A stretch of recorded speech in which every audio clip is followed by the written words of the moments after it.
여러분, 이 사진을 한번 보시겠습니까? 이 사진이 누구인지 여러분 다 아실 것입니다. 시언의 가정입니다.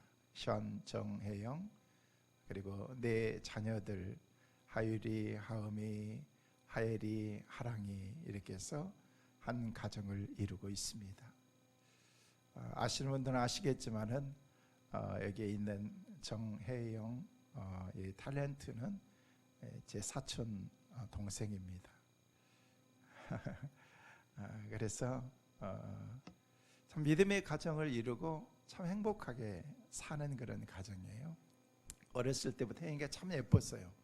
어렸는데도 이렇게 예쁘게 잘 자라고 그래서 늘 우리 옆에서 같이 막 안 놀아준다고 그러면서 나중에 자기는 커서 오빠들하고 결혼할 거라고 그렇게 했는데, 좋은 신랑을 만나서 이렇게 아름다운 가정을 이렇게 이루고 선한 영향을 참 많이 끼치는 것 같아서 가족으로서 참 많이 뿌듯하고 참 좋다라는 그런 생각을 늘 갖게 합니다.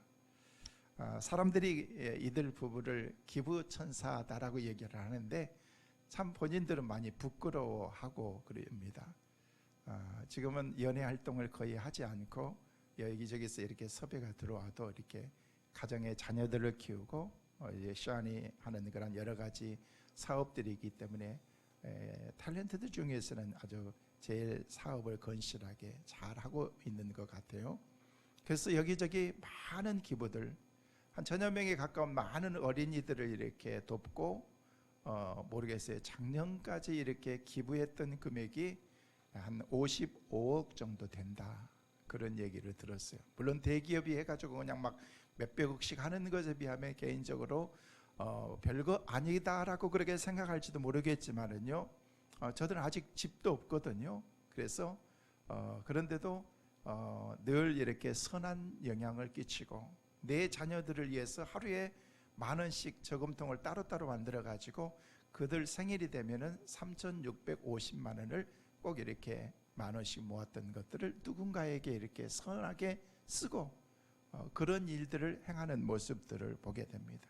그래서 또 교회를 가서 간증도 하고 그래서 우리 교회도 한번 와라 그러는데 우리 교회는 안 온대요.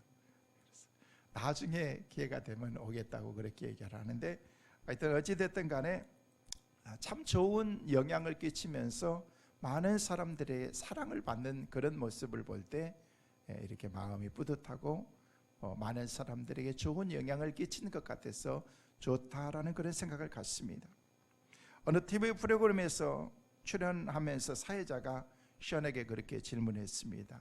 어떻게 그렇게 한 번도 17년 동안 결혼하고 한 번도 싸우지도 않고 행복하게 출연하면서 이렇게 시언이가 혜영이가 같이 이렇게 모습을 보이면서 마치 서로 연애하는 것 같은 그런 아름다운 눈빛의 모습을 보면서 어떻게 그렇게 지금까지 지낼 수가 있습니까? 라고 그렇게 했을 때 부끄럽지만은 자기는 어떤 나름대로의 생각이 있는데 나는 이 세 가지는 늘 항상 지키면서 살아갑니다 라고 하면서 그 세 가지를 얘기했다는 거예요.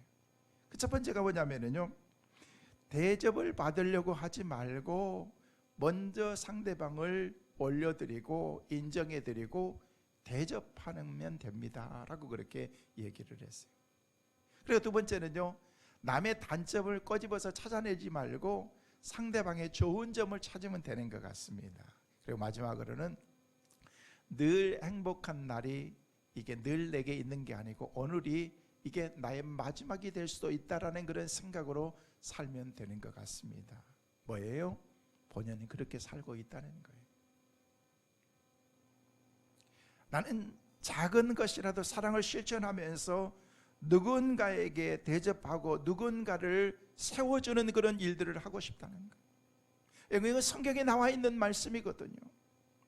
다른 사람의 단점을 지적하지 않고 사람의 그 좋은 점들을 찾아서 그 사람들을 세워주는 그런 일을 하고, 그리고 나에게 주어진 많은 만남들을 또다시는 내 삶 가운데 이런 만남이 내게 없을 수도 있다라는 그런 생각을 가지고 산다는 것입니다.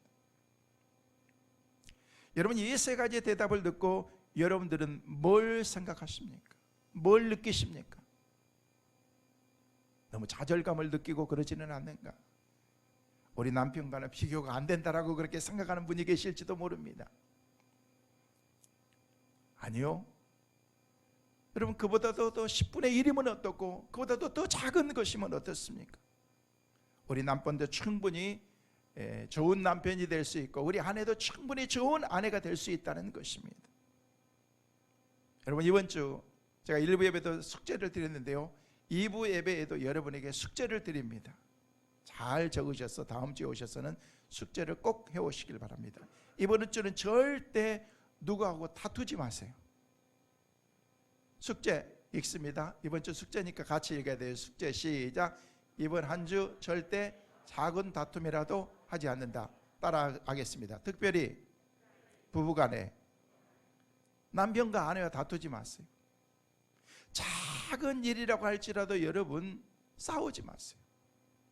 혈기 내지 마세요.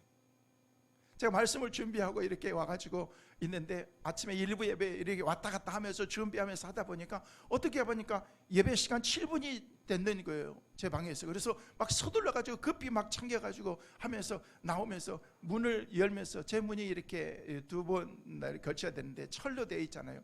딱 열면서 나가면서요, 왼쪽 무릎을요 철문 거기에 코너에다가 그대로 찐 거예요. 남의 다리니까 여러분은 아무도 안 치잖아요, 여러분.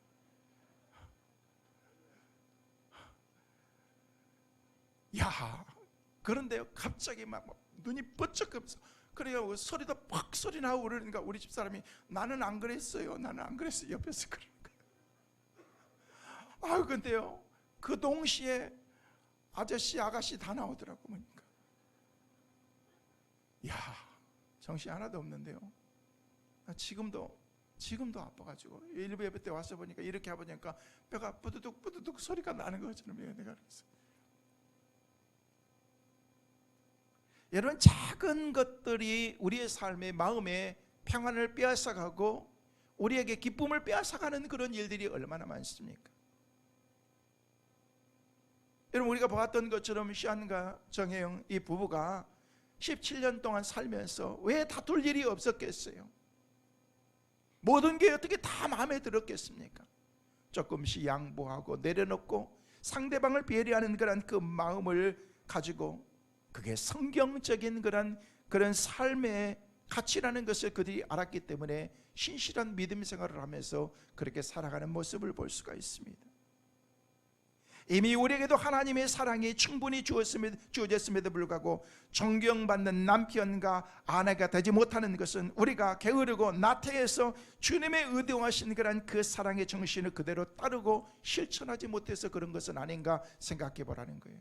책임이 남편에게 있고 아내에게 있는 것이 아니라, 누군가에게 있는 것이 아니라 내가 그 일을 위해서 얼마만큼 그렇게 행복한 가정을 만들기 위해서 노력하는가 생각해 봐야 된다는 거예요. 여러분, 사랑의 힘은 무한하지만 그 사랑의 힘을 사용하지 않으면요 어떤 상황도 우리가 만들어낼 수가 없는 거예요. 진정한 사랑은 변하거나 변질되지 않아야 되고, 많이 받고 많이 나누는 그런 가정 속에서 더 그 사랑은 커져가게 되는 것입니다. 더 사랑의 범위는 넓혀가게 되어 있는 것입니다. 남녀 간의 사랑이나 관계가 있는 그런 모든 만남과의 그 만남을 통해서 세상 사람들과의 사랑은 좋을 때는 마냥 좋은데요, 싫어가거나 또 미움이 생기기 시작하면 그토록 사랑했던 그런 사랑의 크기가 온통 증오로 바뀌어져서 더 많은 그런 그 미움과 또 갈등들이 그 가운데 있는 것을 볼 수가 있습니다.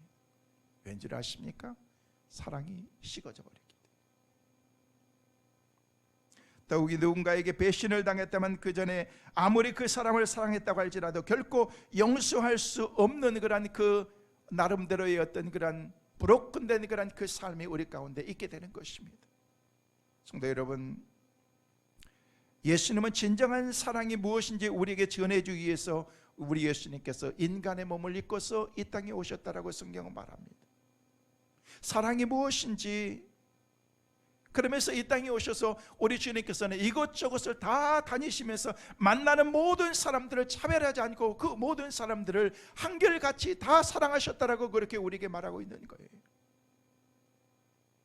그래서 요한 사도는 요한복음 13장 1절 말씀에 우리에게 그렇게 말씀하고 있습니다. 같이 한번 보시겠습니다. 유월절 전에 예수께서 자기가 세상을 떠나 아버지께로 걸어가실 때가 이른 줄 아시고 세상에 있는 자기 사람들을 사랑하시되 끝까지 사랑하시니라. 자기 사람들을 우리 주님께서는 사랑하시되 끝까지 사랑하셨다는 거예요. 끝까지. 중도에 포기하지 아니하고 한 번, 두 번 사랑하는 것으로 많은 것이 아니라 우리 주님께서는 끝까지 사랑하셨다라고 말씀하고 있는 것입니다. 여러분, 이 말씀을 하실 때 예수님은 십자가의 고난을 지금 바로 눈앞에 두고 있는 그런 시점이었던 거예요. 예수님은 아버지께 돌아가야 할 것을 아시고 그 십자가에서 죽음을 당하실 것을 아시면서도 요동하지 않고 제자들을 사랑하시되 흔들리지 않고 끝까지 사랑하셨다라고 말하고 있는 거예요. 끝까지. 더더욱 가룟 유다가 예수님을 배반할 것을 아시고 최후의 만찬을 나누기 전에 이 말씀을 하셨다는 거예요. 그 가운데는요, 자기를 팔아서 배신한 그런 가룟 유다도 있었는데 우리 주님께서는 그 사람은 빼고가 아니라 그 모든 사람들을 사랑하시되 끝까지 사랑하셨다. 끝까지. 왜냐하면 불순종한 불신앙의 모습에 그 모습을 통해서도 우리 주님께서는 가룟 유다만 그런 마음을 갖고 있는 것이 아니고 저와 여러분은 우리 모든 사람들에게 동일한 마음들을 다 아셨기 때문에 그런 거예요. 그때는 가룟 유다만 예수님을 부인했지만은요, 나중에 보면은요, 예수님을 모른다고 저주하고 예수님과는 무관한 그런 삶을처럼 그렇게 자기들을 위장하고 그리고 변장하면서 자기들이 숨어서 자기 갈 길로 다 떠났던 그런 제자들의 모습이나 솔직히 가룟 유다의 모습이나 별다를 바가 뭐가 있겠느냐는 거예요. 우리와 뭐가 다르겠느냐는 거예요. 다 같다는 거예요. 그래서 우리 주님께서 사랑하시되 모든 사람들을 가룟 유다나 저와 여러분까지도 끝까지 우리 주님께서는 사랑하셨다는 거예요. 끝까지. 여러분, 사랑하면 변합니다. 이웃도 변하고 남편도 변하고 자녀들도 변하고 가정도 변하고 우리나라와 민족도 다 변하고. 믿으시면 크게 아멘. 할렐루야. 사랑하면 변하게 되어 있다는 거예요. 변하게 되어 있다는 거예요. 그래서 우리에게 이 사랑이 몸에 배어 있어야 되는 거예요. 몸에 그냥 젖어 있어야 되는 것입니다. 마치 배추에 그냥 소금을 넣어가지고 그냥 촉촉히 적셔가지고 안에까지 그 소금에 마치 깊이 들어가 있는 것처럼 우리의 삶이 그렇게 배어야 있어야 된다. 사랑한 척하기 때문에 그 사랑이 금방 식어져 버리는 거예요. 사랑한 척하기 때문에 진정한 사랑이 아니었기 때문에 그 사랑이 금방 깨져버리고 마는 것입니다.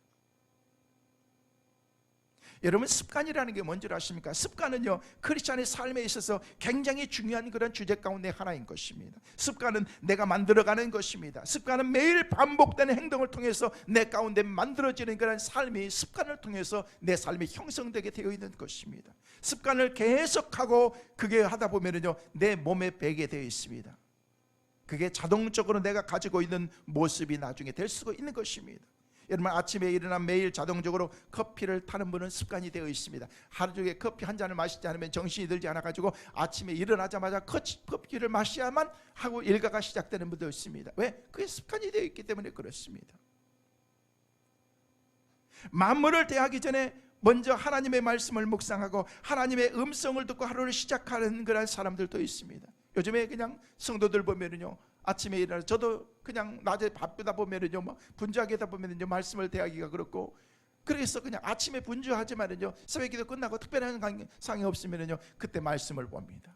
왜냐하면 나중에 낮에 보니까요, 어떨 때는 한참 말씀을 묵상하면서 이렇게 녹음하다 보면 어떤 사람들은요, 눈치도 없이 그때 전화하신 분들이 있잖아요.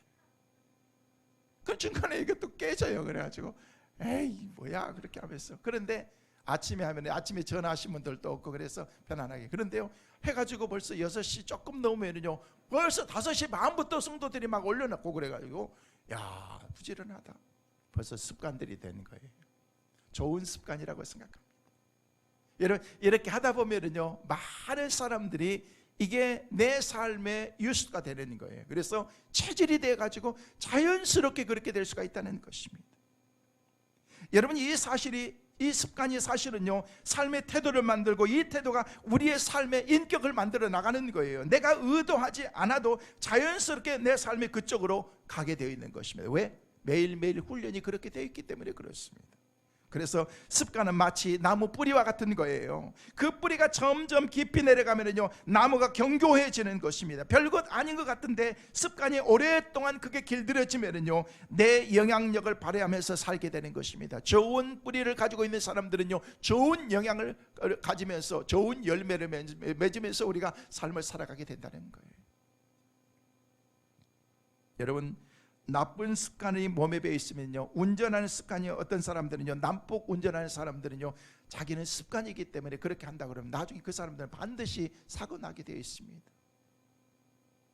피해를 입히게 되고 피해를 당하게 되어 있습니다. 왜? 그게 습관이 되기 때문에 빨리 고쳐야 되는 거예요.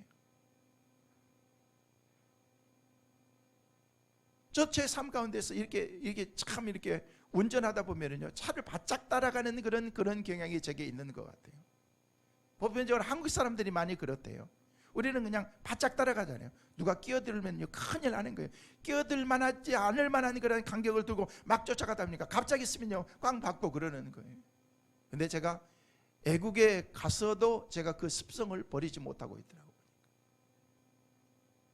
거기는 넓고 그냥 왕복 16차선 막 몇 차선 그렇게 있는데도, 그렇게 거리를 두고 가도 괜찮은데도 바짝 차를 따라가는 거예요. 사람들이 불안한 거예요. 자기를 막 따라오면. 습관이 되어 있기 때문에 이걸 고치는 게 한참 걸리더라고요. 내 삶에 배어있기 때문에 그렇습니다. 여러분, 좋지 않는 음식 습관이 쌓여서 어느 날 몸에 이상이 생기는 거예요. 몸에 이상이 어느 날 갑자기 그렇게 오는 것이 아니라 사실은요, 오랫동안 내 생활의 패턴이, 내 음식을 먹었던 그런 음식들이 내 삶의 몸으로 이렇게 나중에 나타나게 되어 있다는 것입니다. 그래서 음식도 잘 드셔야 되는 거예요. 여러분, 그게 습관이 되어야 되는 거예요. 습관. 내 입맛에 당긴다고 나는 이게 좋은 거 보니까 내 몸에서 원하는 것 같다고, 아니요, 속으면 안 되는 거예요.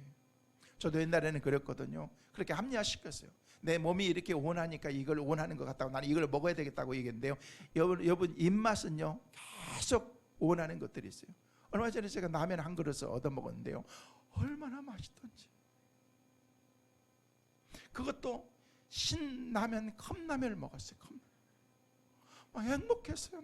그랬더니 그거를 주시는 목사님 사모님이, 목사님 너무 행복해 보이는데, 나야 신라면, 컵라면을 먹어본 지가 언제인지 기억이 안 난다고 얘기했더니, 오랜만에 먹으니까 너무 맛있는 거예요. 근데 저는 알아요. 그걸 자주 먹으면 안 된다는 걸 알고 있습니다.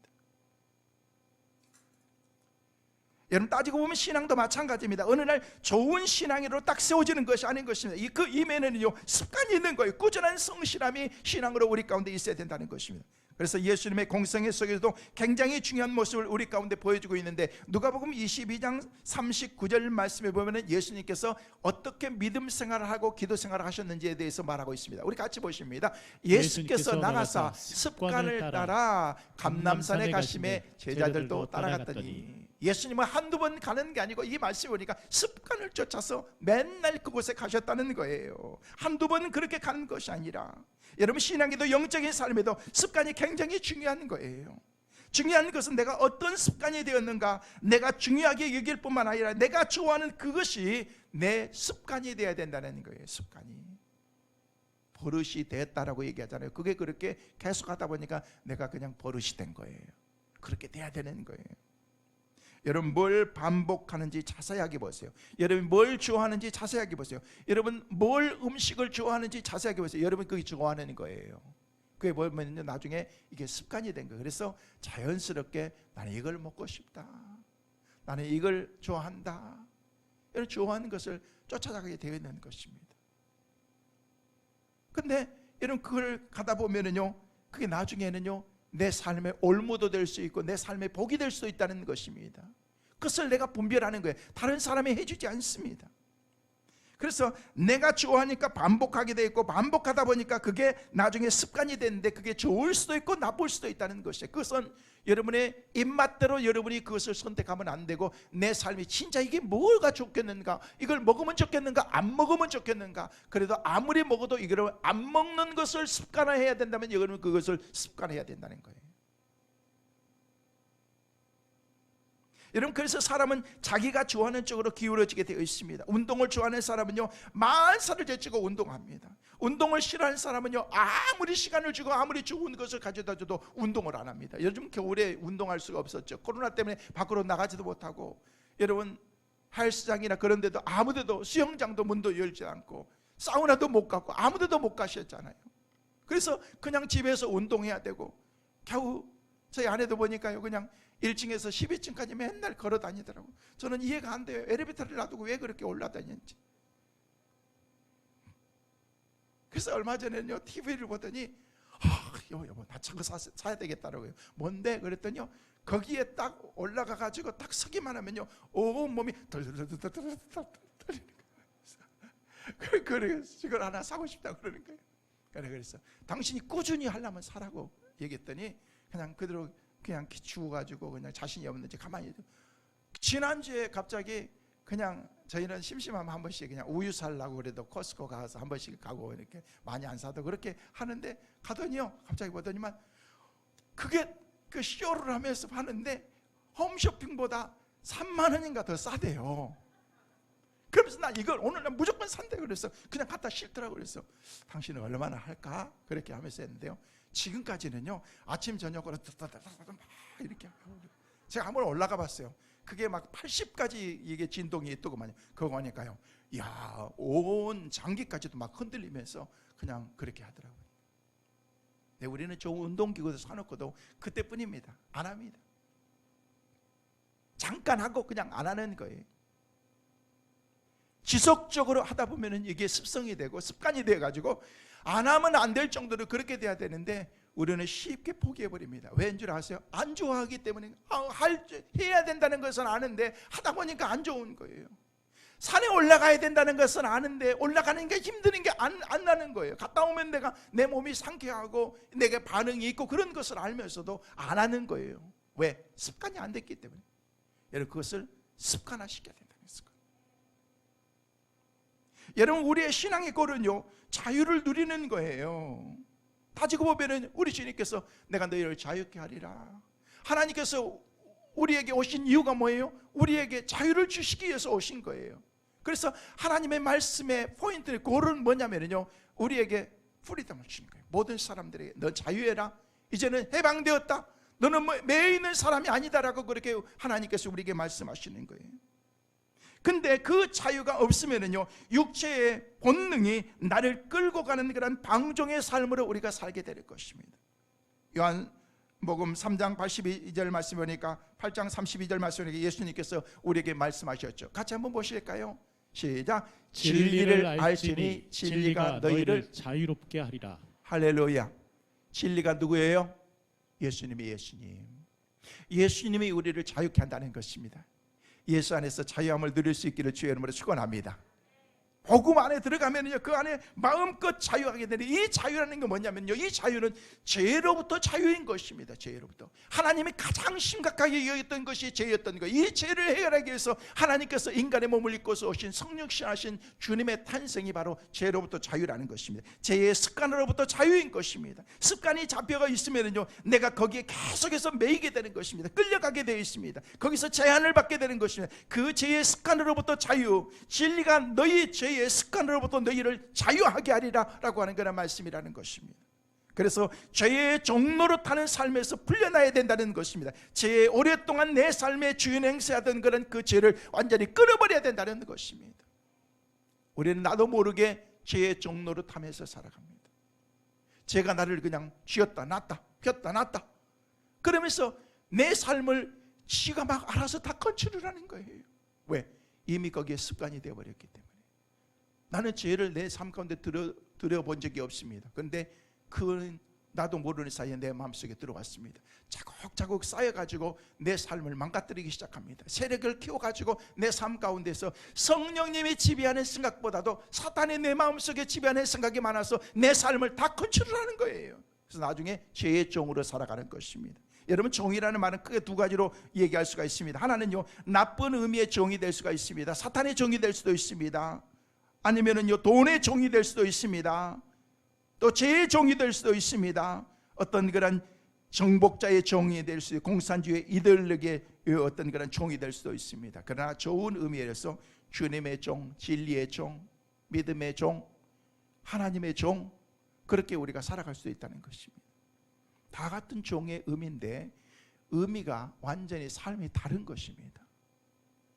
사도 바울은 그래서 그리스도의 종, 복음의 진리의 종이 된 것을 나는 영광스럽게 생각한다라고 말하면서 자기를 따르는 사람들에게 서로 사랑의 종이 되라고 그렇게 우리에게 권면했던 거예요. 여러분, 인간은 어차피 누군가에 의해서 지배를 받으면서 우리가 살게 되어 있습니다. 그럼에도 불구하고 자기는 종이 아니라고 생각하지만 자연히 어딘가에 매여서 우리는 종처럼 살아가게 되어 있다는 것입니다. 그것이 물질이든 요즘에는요 핸드폰의 종이 돼가지고 사는 사람들이 있습니다. 어떤 사람들은요 애완동물을 키우면서 나중에는 애완동물이 그냥 크게 주인이 돼가지고 이렇게 사람이 그렇게 종처럼 그렇게 살아가기도 합니다. 사업이나 직장이나 정치나 학문이나 권력이나 아니면 기계에 매여 있던 그런 삶을 자기도 모르는 사이에 거기에 매여서 종처럼 살아간다는 것입니다. 그렇다면 우리는 진리에 매여 진리의 종, 그리스도의 종, 자유와 사랑의 종이 되어서 어떻게 우리가 살아갈 수 있겠느냐는 거예요. 어떻게 그렇게 우리가 영향력을 끼치면서 선한 사람으로 우리가 살아갈 수 있느냐는 거예요.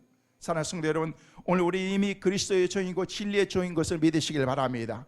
이제 한 걸음 더 나가서 사랑의 종이 되어서 믿음으로 살아가는 우리 모든 성도들 다 되시기를 주의 이름으로 축원합니다.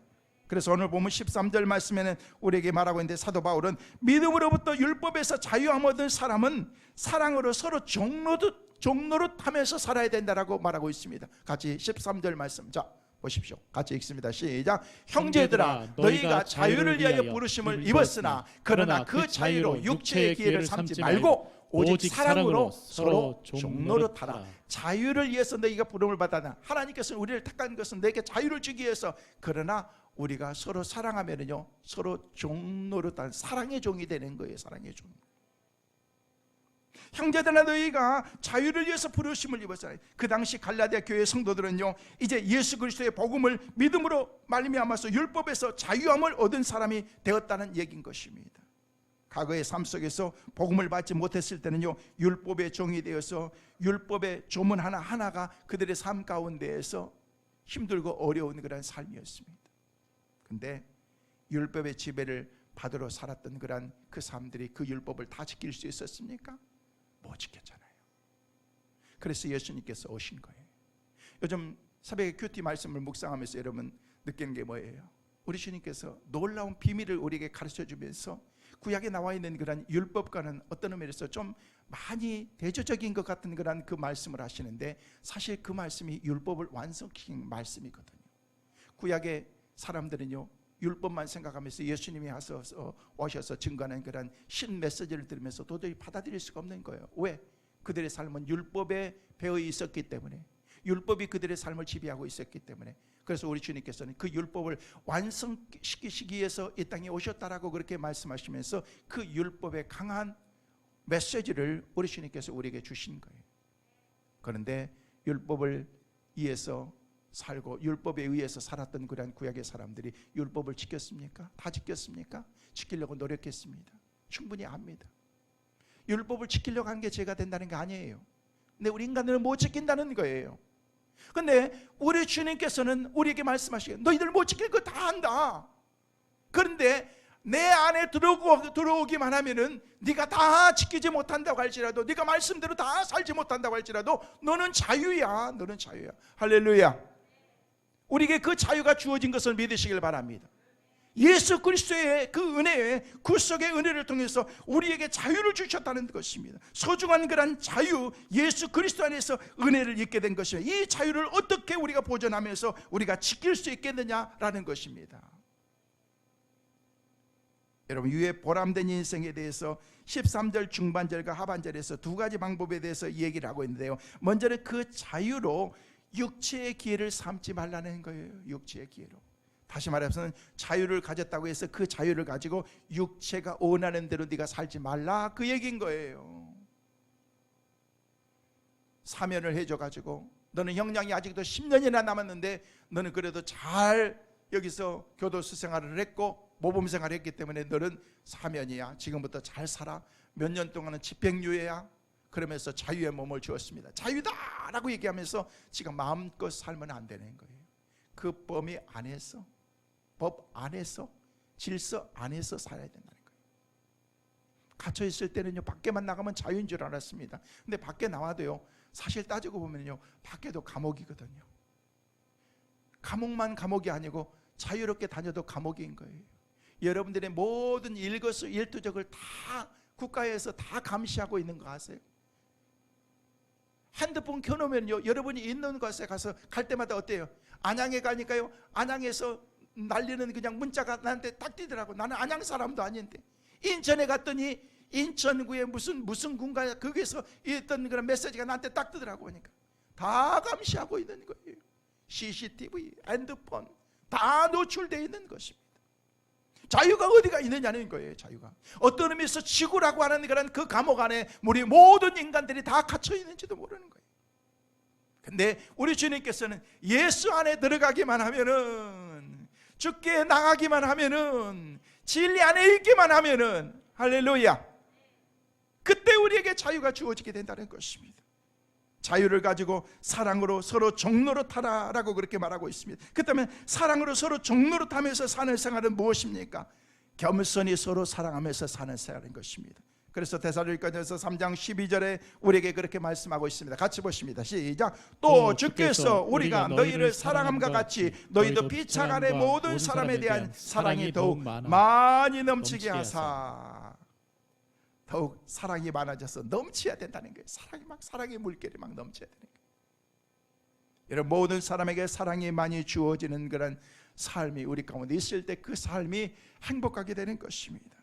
우선 형제와 이웃에게 칭찬을 베풀고 피차 서로 간에 남을 사랑하게 여기면서, 사랑하면서 귀하게 여기면서 형제를 자기 몸과 같이 사랑하라고 그렇게 말하고 있는 것입니다. 우리가 잘 아는 그런 뒤엘 무디 목사님이 그런 얘기를 했습니다. 많은 사랑은 혀 끝에 있고 참 사랑은 어디에 있다? 손끝에. 따라하겠습니다. 많은 사랑은 혀 끝에 있고 참 사랑은 어디에 있다? 손끝에 있다. 할렐루야. 말은, 사랑은 모든 사람들이 다 할 수 있고 많은 사랑 다 넘칩니다. 근데 진짜 사랑은 어디 있는 줄 아십니까? 섬김에 있다는 거예요. 섬김. 이게 진짜 사랑이라는 거예요. 옆에서 아내가 어깨가 갈수록 왜 이런지 모르겠어 그랬더니, 그래서 내가 평상시에 운동하라 그랬잖아. 틀려요? 맞아요? 맞는 말이에요. 그건 사랑이에요? 아니에요? 사랑 아니에요. 아무 말 안 해도 괜찮아요. 가서 그랬구나, 설거지 내가 해줄게 오늘은 하면서, 이게 사랑인 거예요. 이렇게 네, 이렇게 몇 번 이렇게 마사지 해준 게 이게 사랑인 거지. 손끝에서 사랑이 나온 거지. 평상시에 내가 운동하라고 몇 번을 얘기했어 내가. 그래서 이게 맞는 말인데 이게 사랑이 아니라는 거예요.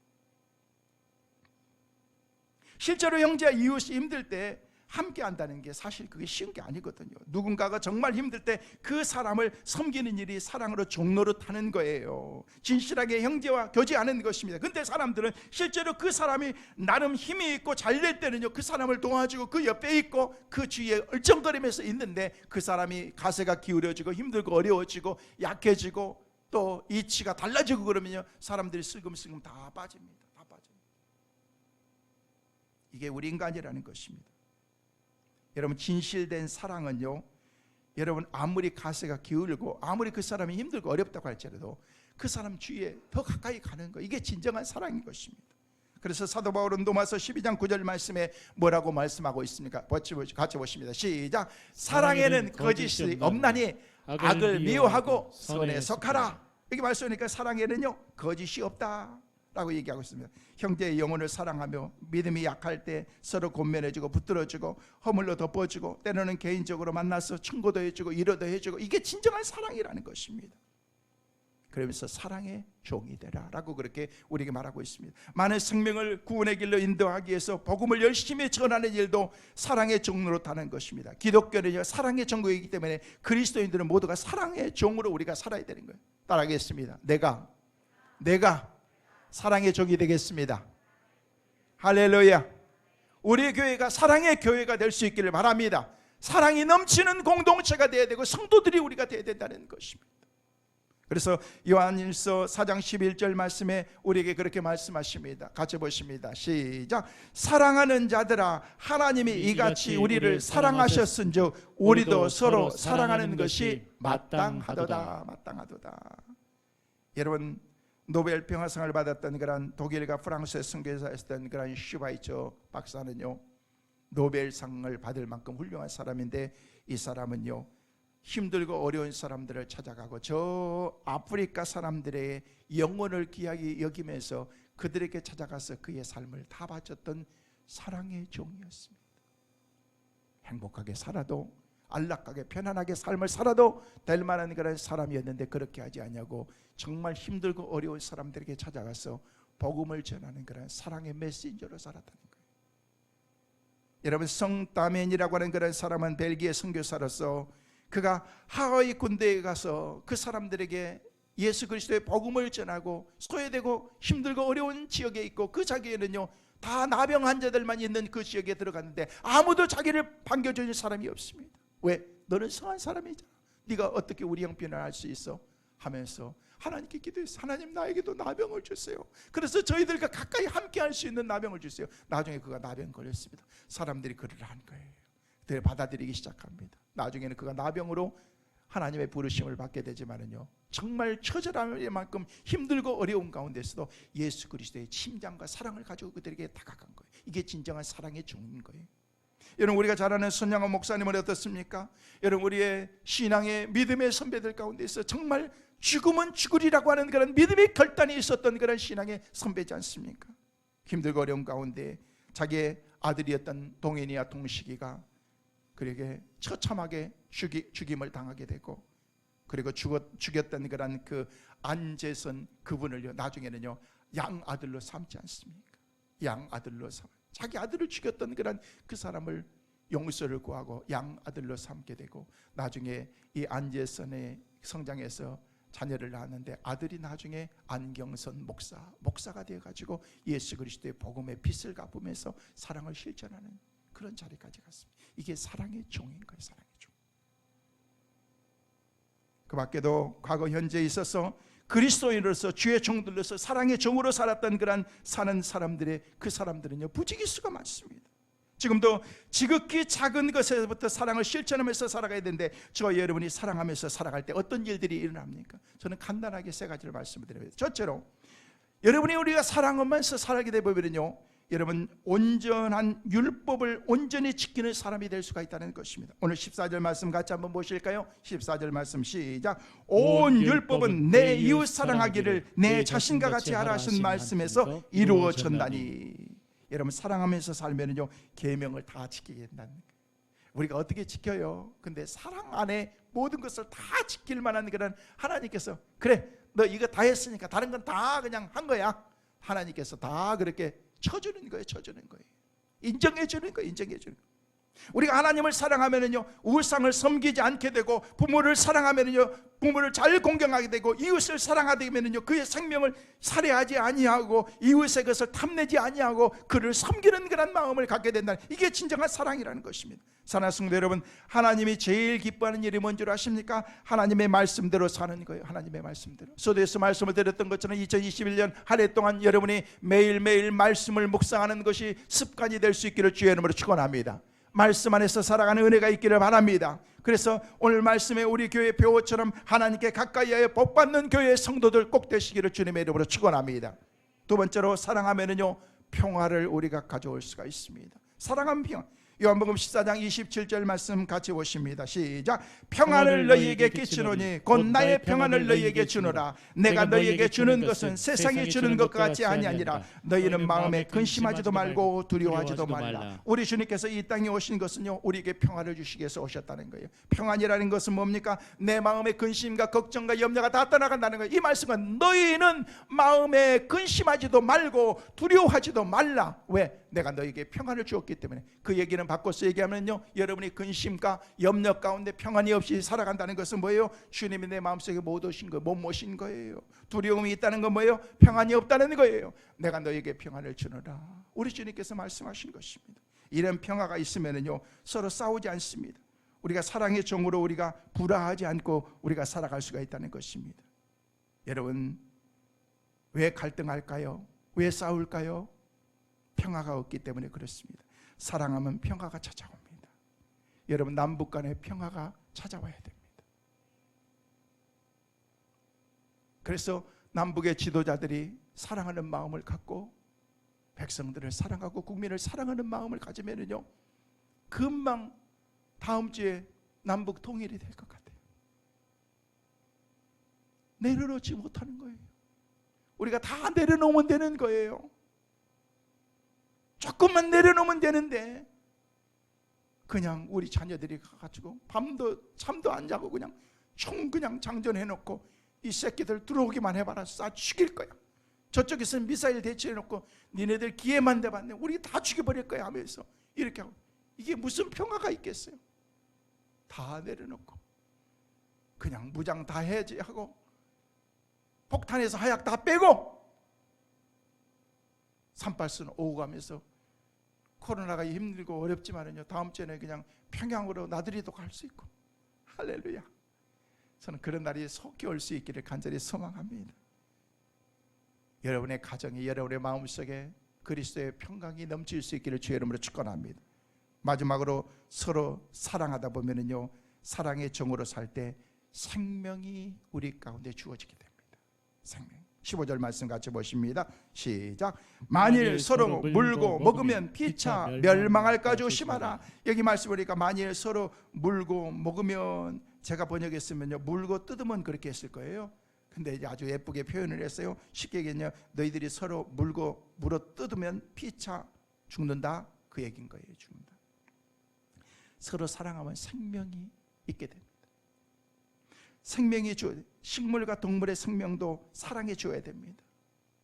여러분, 꽃들도 사랑해 주면서 그 사랑하는 마음을 가져야 되는데, 제가 오늘 1부 예배 끝나고 너무 마음이 아팠어요.